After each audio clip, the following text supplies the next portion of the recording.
Pedro, irmão Chico, nossa eterna gratidão.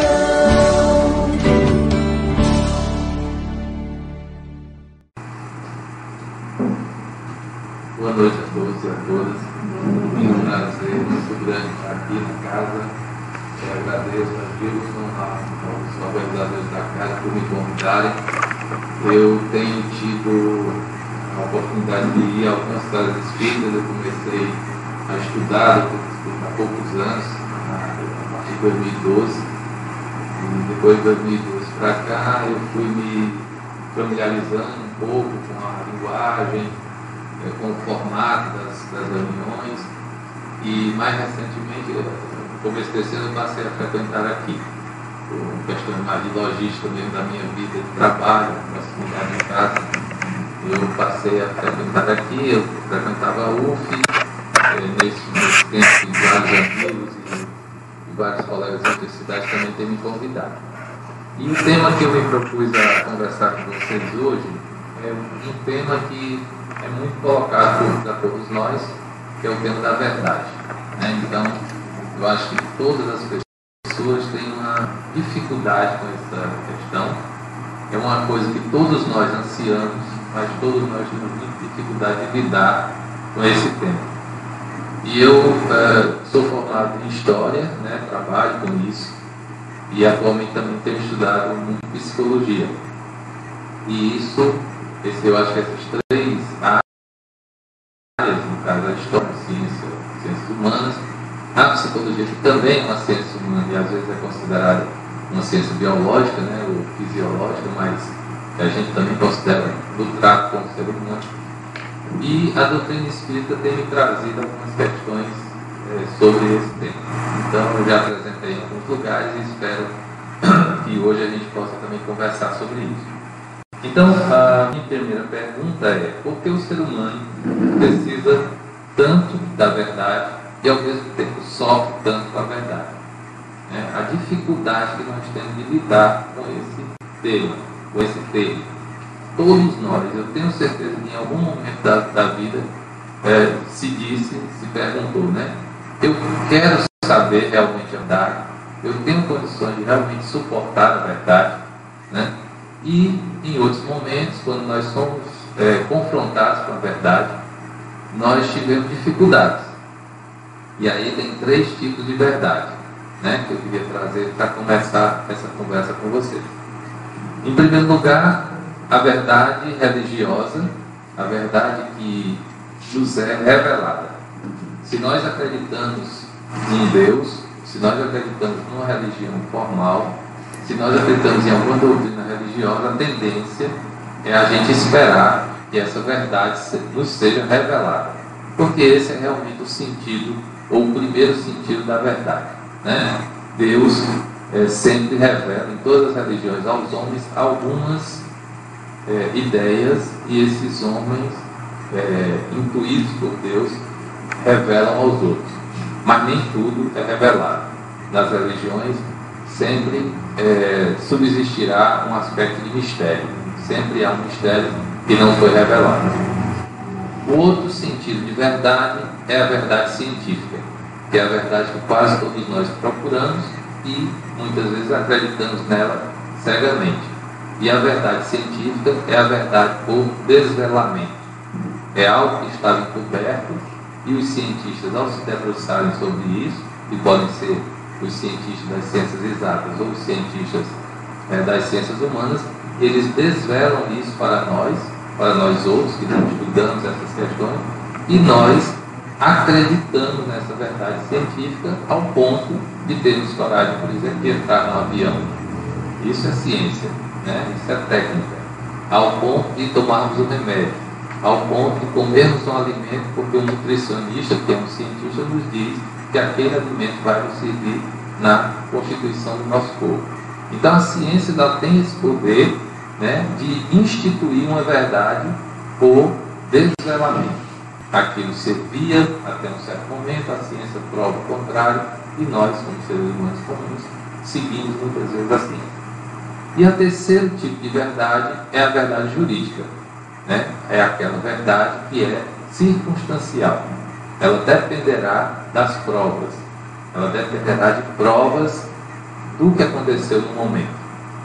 Então, em uma situação jurídica, em uma situação de um conflito ou de um crime, haverá sempre a busca ou a necessidade de que se instituam provas.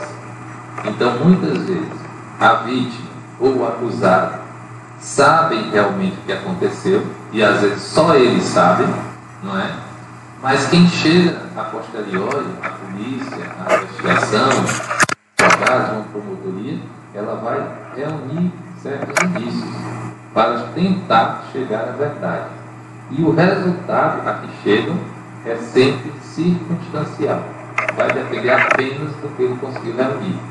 Então, muitas vezes a gente diz assim, mas como não houve justiça? Como a justiça pode ser tão falha nesse caso? Né? Estava tudo claro, todo mundo sabia o que aconteceu. Mas, infelizmente, a justiça jurídica, a verdade jurídica, ela é feita por homens, e esses homens, por mais bem intencionados que estejam, estão condicionados pelas provas, pelas chamadas provas. Você pode ter muitos indícios, reunir e contar a história daquele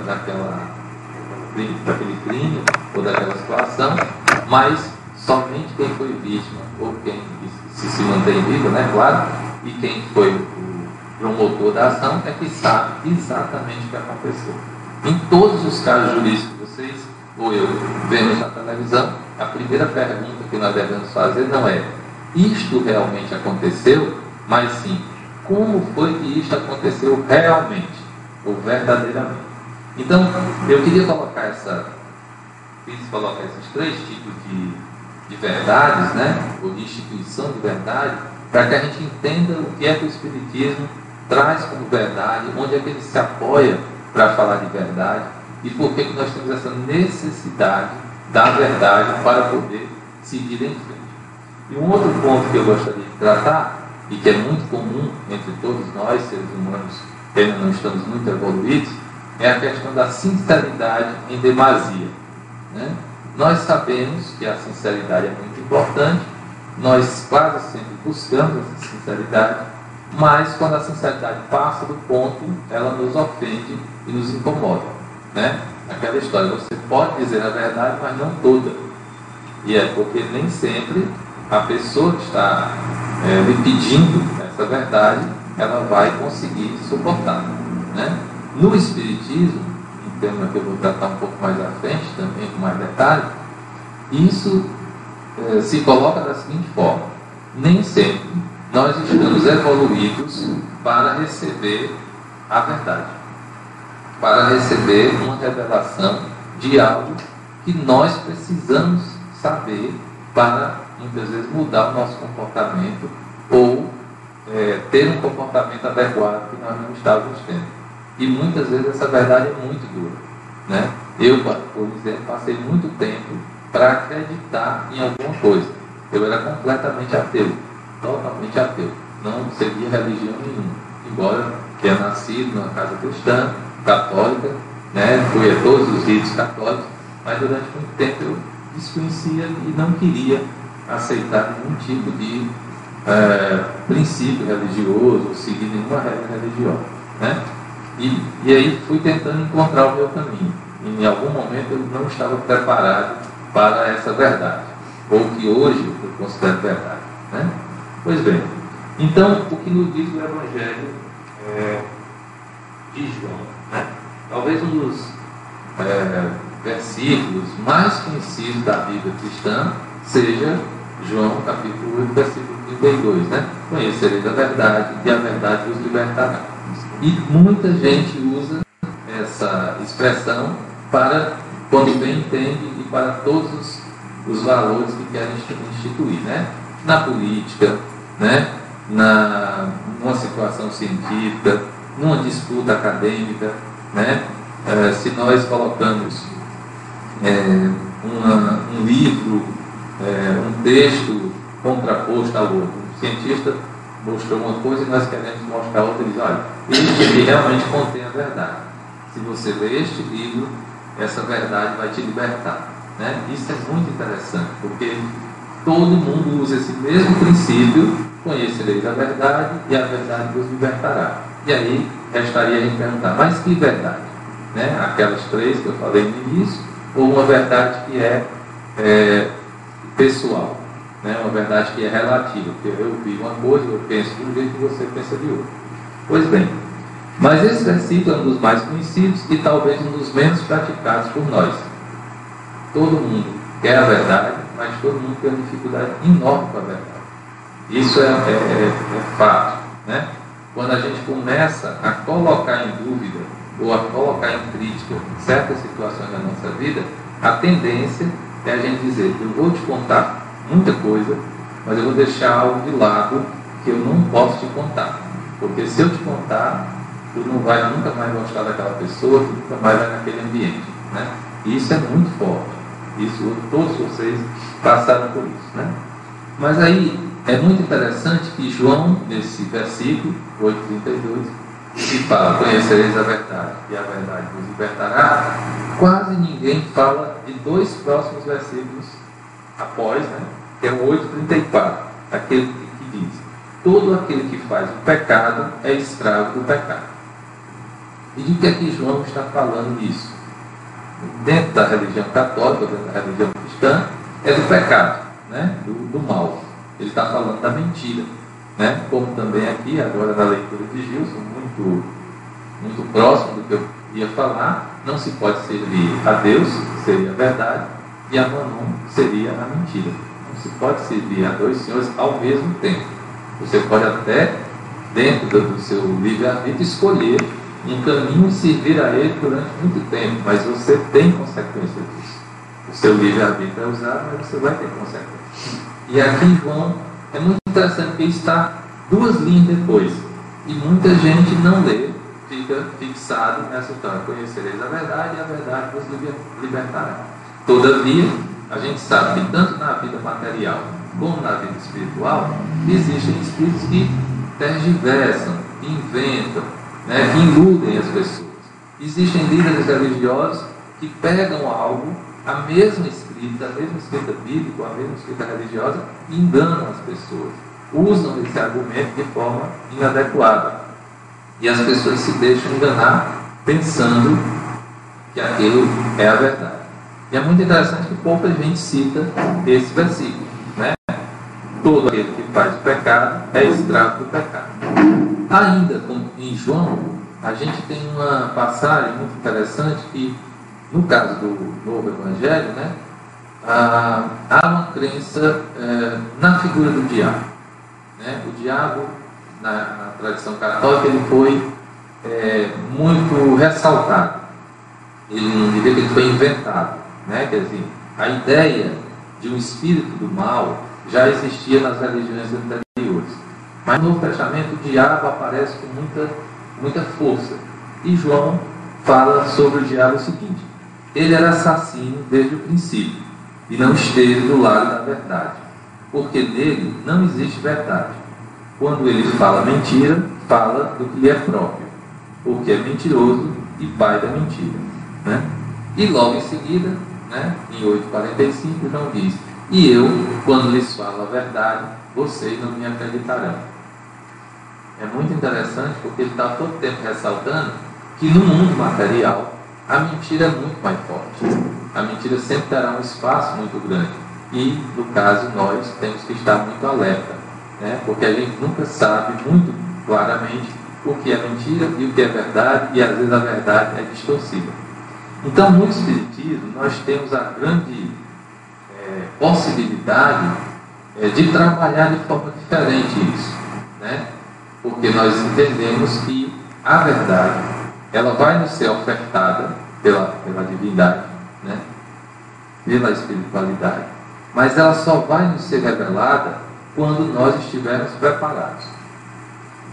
E aí vocês poderiam dizer: mas então a gente tem que ficar quieto e esperar? Não, né? Nós temos que trabalhar no caminho da verdade, em busca dessa verdade. E aí eu separei aqui do Evangelho segundo o Espiritismo alguns pontos que eu gostaria de tratar com vocês na medida em que dê tempo, né? Eu fiz umas marcações diferentes aqui da minha, para vocês, porque eu tenho outra marcação nesse livro que eu estudo mais constantemente, né? O primeiro ponto que eu queria tratar está no capítulo 15, no item 9, que fala da verdade como revelação, né? Todavia, essa verdade não pode ser entendida como algo que vá chegar a nós de forma totalmente pura, limpa, clara e que nós vamos entender tudo de uma vez, né? Por quê? Porque nós só podemos, no mundo material, nesse mundo aqui que nós estamos, ansiar por uma verdade temporária, por uma verdade até onde os nossos sentidos alcançam. E qualquer homem que se colocasse como sabedor de toda a verdade, ele estaria exatamente se sobrepondo à vontade de Deus, né? Não é que Deus não quer que a gente conheça, mas Ele quer que a gente se prepare para conhecer. Então, qualquer religião ou qualquer seita que diz somente a verdade salva, ela está incorrendo numa separação das demais pessoas. Porque se ela coloca que só ela, ou só um grupo específico, é detentor da verdade, todos os outros grupos estariam separados disso. Porque nem todos estão no mesmo ritmo e nem todos conseguiram atingir esse mesmo nível de entendimento. É como a ciência, né? Se a gente acredita só na medicina, não vai acreditar na psicologia, não vai acreditar nas interferências sociais, na sociologia ou na política. Então, se uma ciência se colocasse como a verdadeira, ela estaria isolando todas as outras. O Espiritismo é a única doutrina que não se apoia nessa ideia de que só a verdade salva. Porque se nós nos apoiássemos nisso, excluiríamos todas as outras religiões e todas as outras pessoas. E nós não queremos isso, nós queremos exatamente a fraternidade das pessoas buscarem a verdade. É um caminho específico de cada um, é um caminho próprio de cada um. Então, a doutrina espírita ela tem como princípio fora da caridade não há salvação. Não é fora da verdade. Por quê? Porque a caridade é uma coisa que, mesmo praticada de forma mais simples, todo mundo pode fazer. Está num nível de entendimento que todo mundo consegue fazer, né? A gente entende caridade como doações de coisas materiais, doações do nosso tempo, né? Uma ação momentânea quando há um desastre ambiental, a gente se mobiliza para isso como caridade. Mas caridade também é ouvir o outro, é tentar entender o outro, o que está acontecendo com ele, por que aquela pessoa está se comportando daquela forma, né? E às vezes a gente vai para casa, sai numa situação conflituosa, está sofrendo também, não consegue entender, e aí a gente tem que fazer a autocaridade, que é dizer, não sofra tanto com isso, porque você não está em condições de entender ainda, e também não está em condições de ajudar, né? É aquela metáfora que eu uso para o avião, né? E que algumas pessoas já ouviram aqui. Você não pode, no caso de um acidente de avião, quando aquela máscara de ar cai, você não pode primeiro botar na pessoa. Você vai primeiro botar em você, para depois você poder ajudar. Porque se você se angustiar de colocar na pessoa que está ao seu lado, nas pessoas, você pode desfalecer, e aí nem você ajudou e nem se ajudou. Então, a caridade e a caridade espírita é muito essa metáfora, né? Se uma máscara cai, né? Se estão te dando a condição de você ter um entendimento, de você ter a fortaleza de ajudar aos outros, se você, através de uma leitura, você consegue entender algo a mais, isso também é caridade, né? É você se colocar à disposição de ajudar os outros a passar por um caminho que você passou, às vezes com mais ou menos dificuldade, e às vezes também a pessoa vai passar com mais ou menos dificuldade. Então isso também é caridade. Então quando uma religião, ou quando uma seita, ou quando um grupo diz, nós temos a verdade, o nosso rito, a nossa forma de vestir, a nossa forma de falar é a mais verdadeira, eles estão errados? Não estão errados, mas eles estão excluindo um monte de gente que poderia estar junto com eles, né? Então, quando eu digo os meus irmãos evangélicos, os meus irmãos católicos, eu quero que todos estejam no mesmo nível de entendimento, no mesmo nível de busca. Eu não posso discriminar ninguém. Eu tenho que estar tentando entender como é que eles entendem o mundo, né? Então, esse é um primeiro ponto. A gente não pode ansiar por uma verdade, né? Porque ela vai depender do nosso adiantamento, da nossa evolução. O Espiritismo entende que todos nós temos condições de evoluir, nós temos condições de superar esse nosso limite material, físico, né? Por mais que a gente tente entender tudo que existe na natureza e na sociedade, a gente não consegue. Esse é um primeiro ponto. Um segundo ponto que eu gostaria de tratar com vocês é sobre a ideia de adulteração, né? Na Bíblia cristã e católica, todos conhecem a passagem em que Mateus diz: aprendestes o que foi dito aos antigos. Digo que aquele que houver olhado uma mulher com mau desejo para com ela, já em seu coração cometeu adultério com ela. É muito interessante que a palavra adultério só é muito usada nesta situação específica de um mau comportamento de um homem com uma mulher ou de uma mulher com um homem em relação a outra, né? Todavia, eu vou ler agora Marcos, né? A palavra adultério não deve absolutamente ser entendida aqui no sentido exclusivo da acepção que lhe é própria, porém no sentido mais geral. Muitas vezes, Jesus a empregou por extensão para designar o mal, o pecado, todo e qualquer pensamento mau, como, por exemplo, nesta passagem, citando Marcos: porquanto, se alguém se envergonhar de mim e das minhas palavras, dentre esta raça adúltera e pecadora, o Filho do Homem também se envergonhará dele, quando vier, acompanhado dos santos anjos na glória de seu Pai. Então, adulterar para Jesus não era apenas esse ato carnal, esse ato sexual, essa mentira em função de uma relação específica, mas era negar a própria existência de Jesus, a própria existência de Deus e também qualquer tipo de mentira, né? E aqui eu queria fazer uma referência às nossas situações, às vezes, de trabalho ou de relacionamentos em qualquer tipo de grupo. É uma situação muito comum a todos nós dizermos: este grupo do qual eu pertenço, esse grupo ao qual eu trabalho, com o qual eu trabalho, essas pessoas às quais eu estou ligado, todas são muito boas, todas são muito honestas. E quando acontece uma coisa que causaria um transtorno dentro do grupo, a tendência é as pessoas não dizerem nada, ficarem caladas, né? Mesmo que eles reconheçam que houve um erro muito grave, né? Então é aquela coisa, é um espírito de corpo que às vezes ocorre, né? Eu não vou falar isso porque a pessoa tem a mesma profissão que eu, ele vai se prejudicar e todo o grupo vai se prejudicar. O nosso curso, por exemplo, vai ficar falado, né? A nossa empresa vai ficar falada. É claro, pessoal, que a gente não pode sair por aí fazendo aquilo que eu falei no início, o excesso de sinceridade, né? Quer dizer, se ninguém está lhe perguntando, se ninguém está lhe colocando contra a parede para você denunciar um colega, ou denunciar uma má ação de uma empresa ou de uma instituição, é claro que você não vai sair falando da sua empresa, da sua instituição. Mas, se há, por exemplo, uma investigação do que houve e que causou um prejuízo gigantesco a muita gente, como nessas empresas agora que tiveram essas enchentes, né? Essas quebras de barreira que matou muitas pessoas.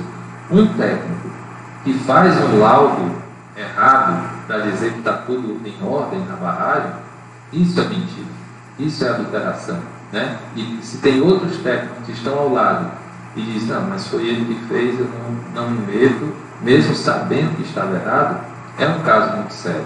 Então, adulterar é muito nesse sentido, está muito nesse sentido. A gente precisa pensar sobre como a verdade ela existe em algum lugar.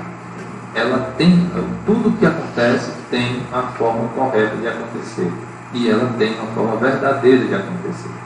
Então, a gente não pode, no caso do Espiritismo, no caso da nossa consciência moral, a gente não pode relativizar a verdade, né?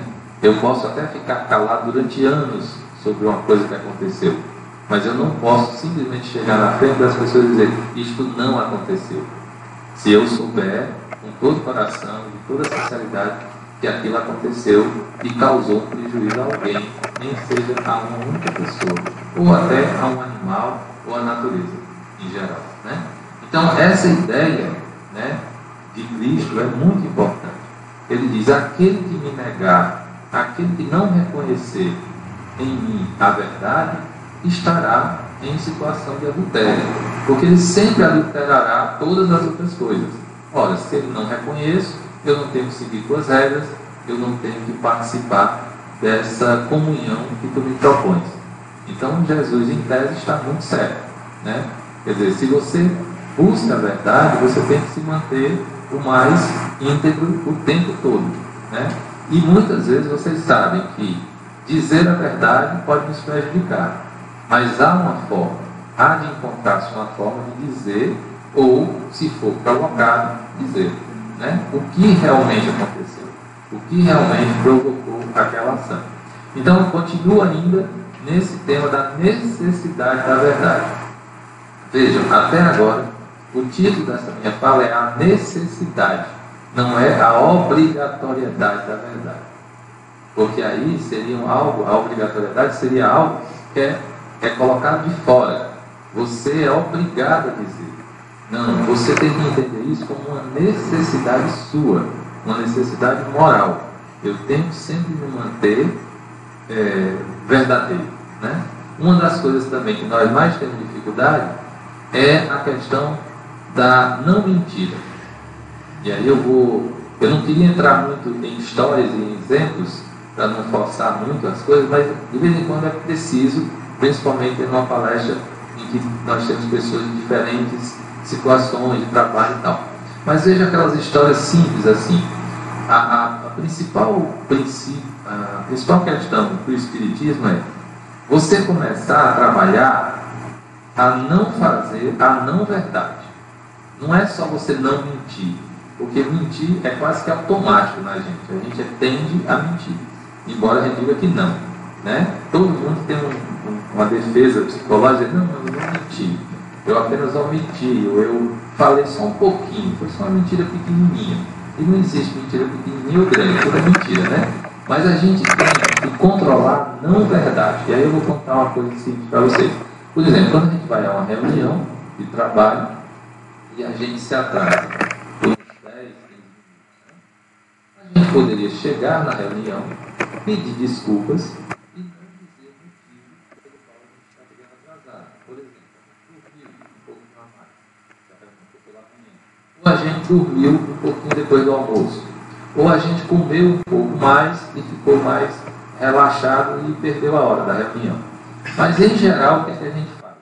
A gente tende a dar uma desculpa, né? Eu me atrasei por causa do trânsito. Eu me atrasei porque eu não sabia que era nessa sala.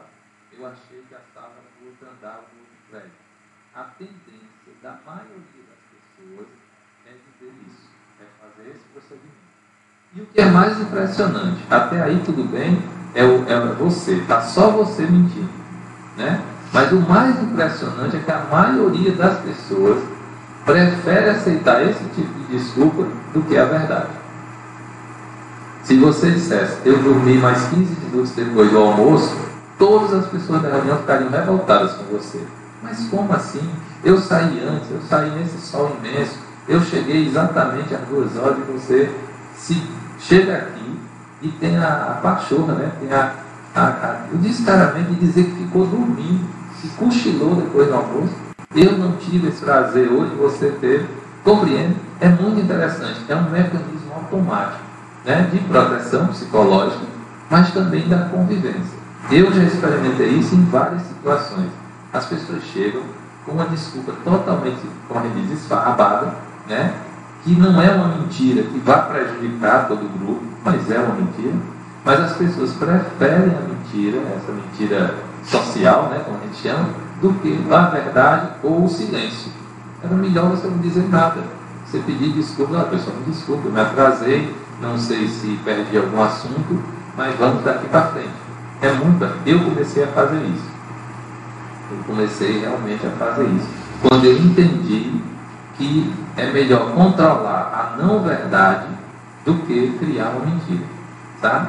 Em certas situações em que eu ia me atrasar ou que eu realmente me equivoquei de local, eu fui para um local e era outro. Por exemplo, quem é professor tem muita coisa dos horários. Às vezes a gente troca o horário ou o dia de aula, né? E aí eu chegava para os alunos e sinceramente dizer, pessoal, eu me equivoquei, eu cheguei atrasado hoje porque eu achei que a aula era no segundo horário. Então isso é muito importante que a gente comece a treinar na gente, né? Numa brincadeira assim, creio que ninguém aqui já fez isso, mas eu já fiz. E eu comecei a consertar em mim porque é muito forte, né? E o pior, as pessoas preferem.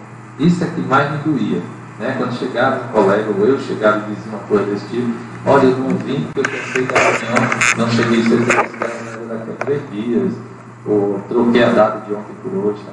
É muito forte. E as pessoas, não, tudo bem, senta aí, vamos conversar e tal, e vamos começar. É claro que eu não vi ninguém ficar aborrecido e me cobrando até o final da reunião. Mas é uma percepção que a gente vai vendo, né? As pessoas preferem acomodar a mentira do que encarar a verdade. E aconteceu alguma coisa que não... Bom, um terceiro ponto que eu queria comentar com vocês, ainda sobre essa questão da verdade, é sobre o amadurecimento para receber a verdade. A espiritualidade, como nós colocamos, ou a providência divina, como algumas outras religiões colocam, ela só nos dará aquilo que a gente pode suportar. Nenhuma doença virá para nós se a gente não puder suportar. Nenhum abandono virá para nós se a gente não puder suportar. E muitas vezes essas questões que vêm, elas nos são apresentadas num momento muito anterior do que a coisa acontece, e nós não percebemos, porque nós não estamos preparados para receber, para aceitar.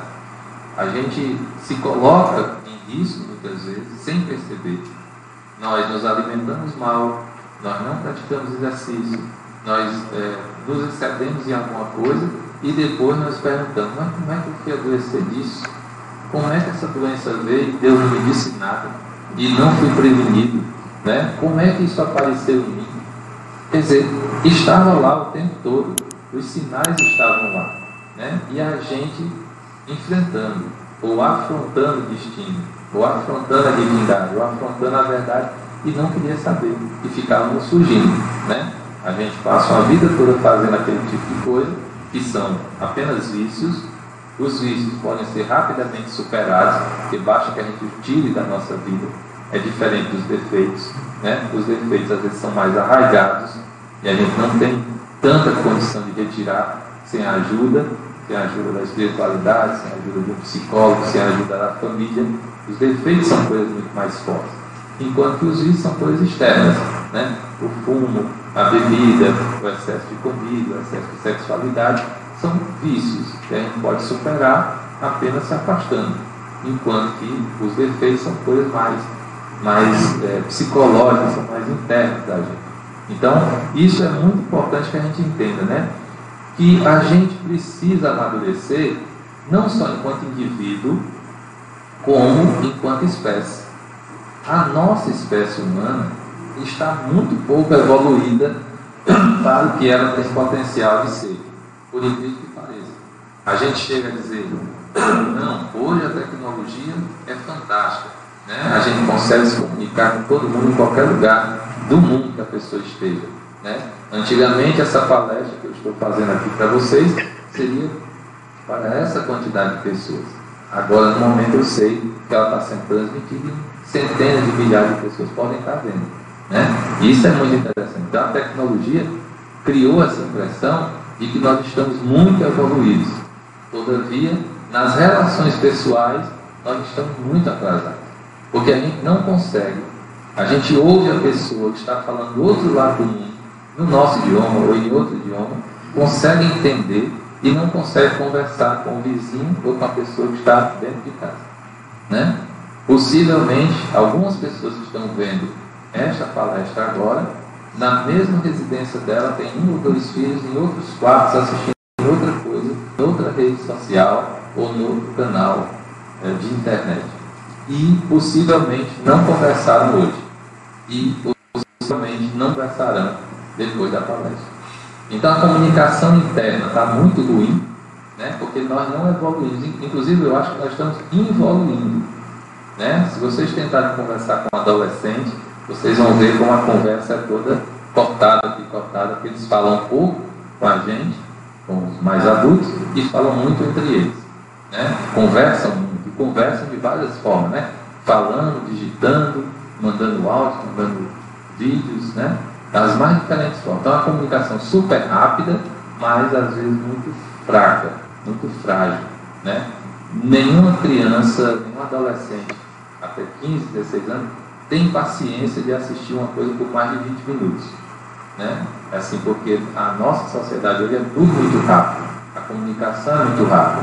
Então, até a linguagem da internet tem que ser rápida para atraí-los, né? Eu digo na minha sala de aula, que eu dou aula para alunos de primeiro semestre, né, na universidade, que o professor foi derrotado pelas mídias sociais, né? Não tem nada que a gente faça lá na frente que seja tão interessante quanto o vídeo, o blog, né, que eles acionam toda hora. É você falando aqui do Egito e os caras procurando no celular se aquilo realmente é verdade. Eles acreditam mais que está numa rede social, ou num blog, ou numa informação, às vezes até de uma pessoa que não estudou aquilo, do que, eu acho que vai cair aqui um pouquinho, não sei, do que você que está ali, e não está ali como dono da verdade, mas você está ali para interagir com eles, porque era a conversa que era possível, né? Quer dizer, passava uma informação, o aluno discordava, o aluno trazia outra coisa e a gente discutia. E agora não, eles vão direto para a internet e ficam procurando. Professor, é isso mesmo? Existia isso mesmo? E essa outra coisa aqui? Aí chega ao ponto de você dizer, eu não sei. A verdade que eu tenho, a verdade que eu comporto em mim é esta, porque eu estudei, eu pensei, eu li, eu juntei informações e te trouxe. Mas realmente eu não sei se tudo isso que você está me dizendo aí é verdade. Então vejam que as relações humanas hoje estão muito complicadas nesse sentido. E além disso, o relativismo da verdade, né, chegou a um ponto de interferir na política, de interferir na vida social da gente, né? Tudo é verdade e nada é verdade ao mesmo tempo. Então nós chegamos a um caos do que é a verdade. É um relativismo extremo, né? As pessoas dizem, isto não é verdade, isso é a tua opinião. E isso é muito complicado, porque até o momento em que eu digo, essa é a minha forma de viver e essa é a tua forma de viver, mas isso não interfere no social, não interfere no todo, não gera decisões sobre a vida da gente, está tudo bem, né? É uma opção de vida. Mas quando isso adentra a política, adentra a sociedade, adentra a economia, isso interfere na vida de todo mundo. Então, como eu venho falando desde isso, a verdade existe de uma determinada forma. Se ela vai ser processada ou não, é outra questão, tá? E aí eu vou apenas falar de mais um ponto, que é o quarto ponto que eu escolhi para falar para vocês, que é a revelação da verdade, né?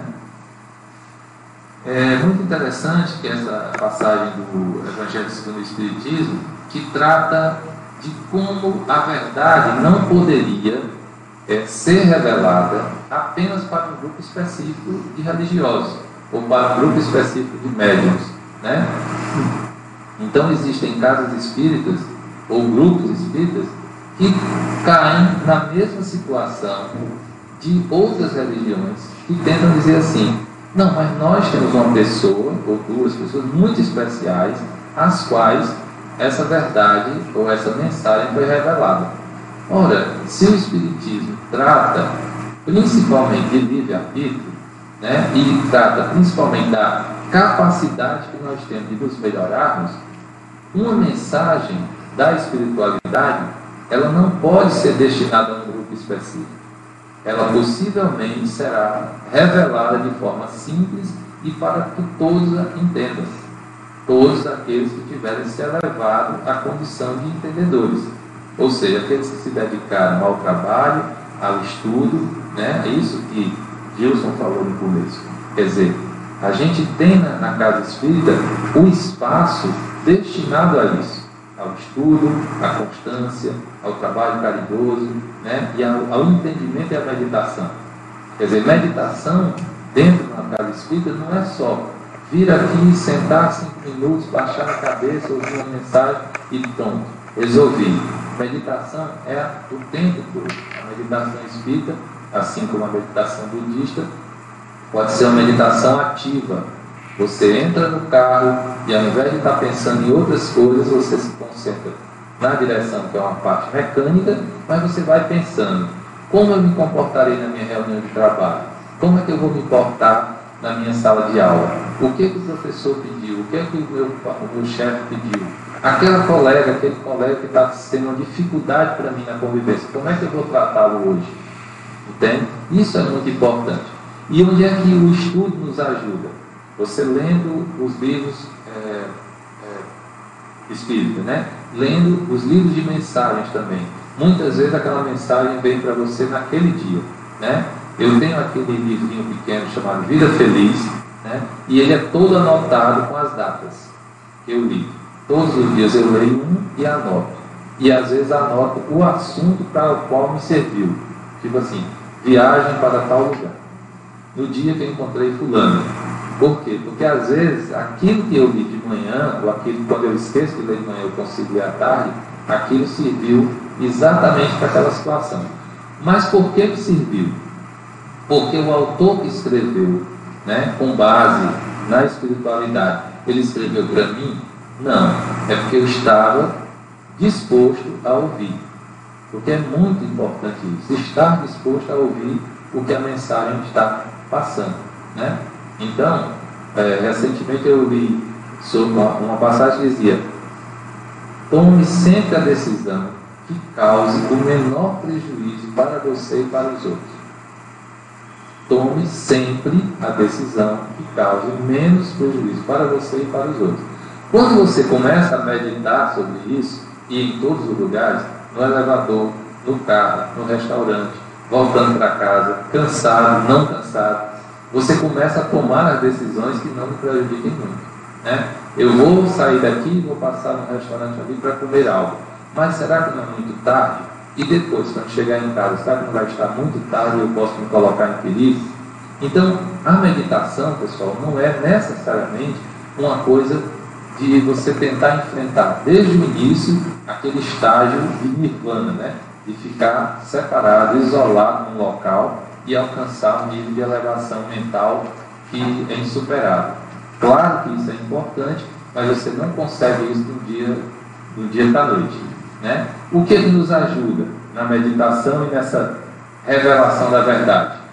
Músicas, leituras, conversas, e depois de todas essas questões, se você ouviu uma música boa, se você teve uma boa conversa, com boas palavras, você consegue entrar no estágio de meditação em que você vai entender e compreender essa verdade, né? E agora eu queria, eu acho que o tempo também já está chegando ao fim, né? E tem uma questão que eu gostaria de encerrar colocando que muitas vezes a verdade nos vem através de uma palavra que você não esperava, ou de uma voz que você não esperava, né? Muitas vezes a gente está buscando a verdade na literatura, no livro, no material de trabalho com o qual a gente trabalha, né? E às vezes com um companheiro de trabalho que tem a mesma experiência que a gente, ou tem mais experiência, você confia cegamente nele, e às vezes a verdade vem na expressão de uma pessoa simples, ou numa situação simples, em que você toma a atitude correta, né, de fazer isso, tomar uma decisão sem prejudicar você e sem prejudicar os outros, e às vezes na voz de uma criança, ou uma notícia, simplesmente uma notícia, né? Então, hoje eu vi um caso muito, muito triste, né?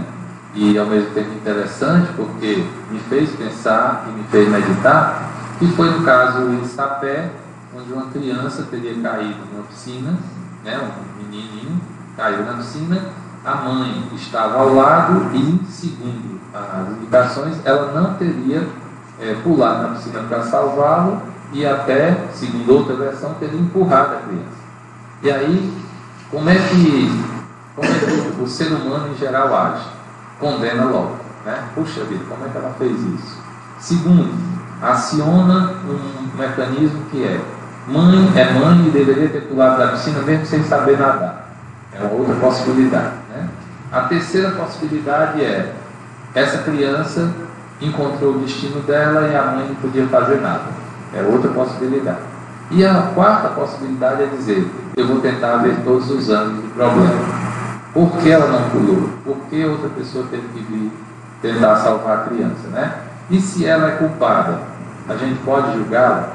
Quer dizer, já são duas perdas, né? A perda da criança, a perda da liberdade e, segundo a ciência, que é outra verdade, estão levantando a possibilidade de ela ter problemas mentais, né? Muito jovem ainda e poderia ter problemas mentais. Então, vai se buscar no discurso científico a verdade, se ela tem algum problema mental e por isso não agiu.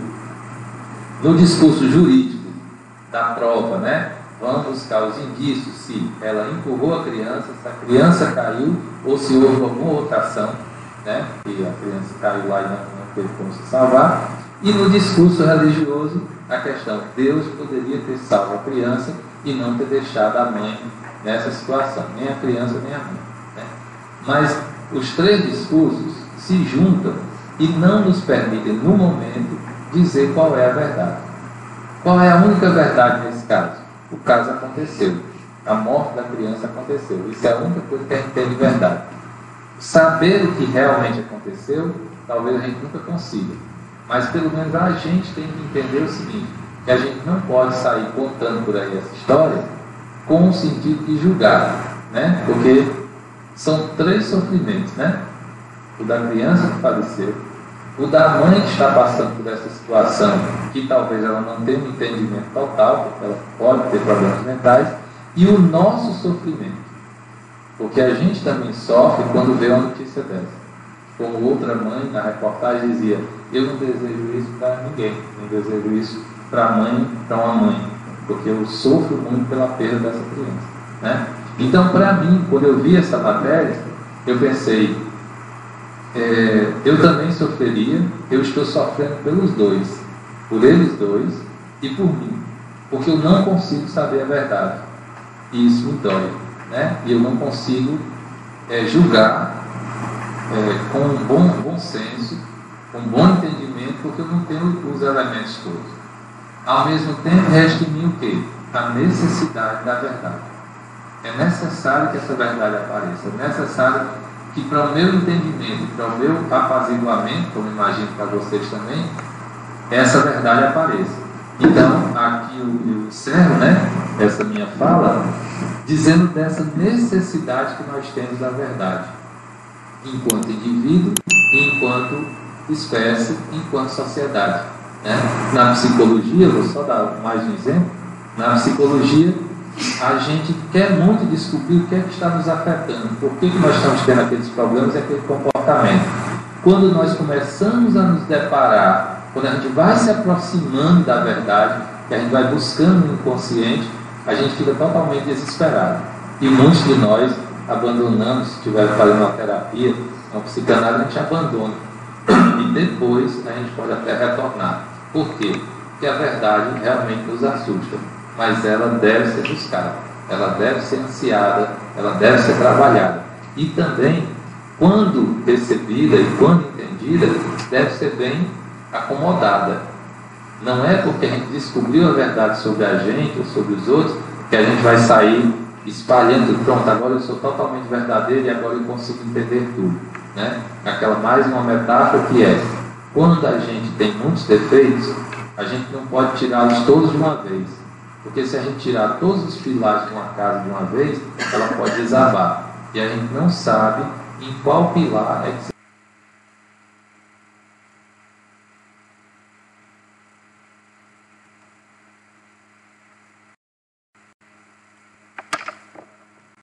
Meu irmão Chico, nossa eterna gratidão.